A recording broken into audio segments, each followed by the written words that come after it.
এখানে আমি আজকে নিয়ে নিয়েছি পাকা আম,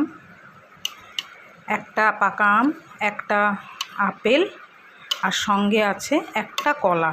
এই যে কলাটাই, একটা কলা, একটা আপেল, একটা আম নিয়ে নিয়েছি। আর এখানে ওটস 1 কাপ মতন ভিজিয়ে রেখে দিয়েছিলাম। এটা এখন আমি এর মধ্যে দিয়ে একবারে একটা পেস্ট করে স্মুদি মতন বানাবো। চলো তোমাদের দেখাচ্ছি। এখানে আমি মিক্সিতে সবটা পেস্ট করে নিয়েছি।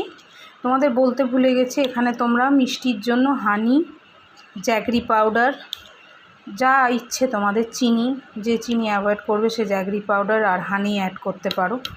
আমি এখানে তোমার জ্যাগরি পাউডারই দিয়েছি অল্প করে, আমি ওটা বলতে ভুলে গেছিলাম। আর এবার আমি এটাকে সার্ভ করে নেব। চলো, এখানে আমি কাজু কিশমিশ একটু ডেকোরেট করে নিয়েছি, সাথে নিয়ে নিয়েছি। আর এখানে খেজুর দিয়ে আমি একটু সাজিয়ে নিলাম। এখানেও তাই, 2 গ্লাস হয়েছে। 1 কাপ ওটস, একটা আপেল, একটা কলা আর একটা আম দিয়ে দুজনের মতন আমি ওটসের ফ্রুট স্মুদি বানিয়ে নিয়েছি। আর নিজের জন্য একটু এটা ডেকোরেট করে নিয়েছি যাতে সুন্দর লাগে।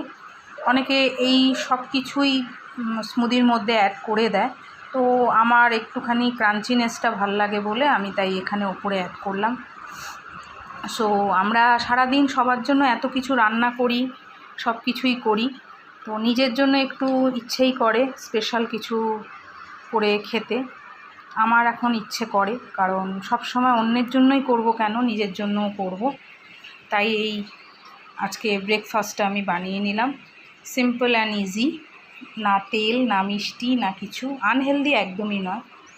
আর এখানে আমার রান্না হয়ে গেছে টক ডাল, পটল ভাজা, গরম ভাত, এখানে আলু ফুলকপির ভাজা, আর কড়াইতে এখনও উচ্ছে ভাজাটা হচ্ছে।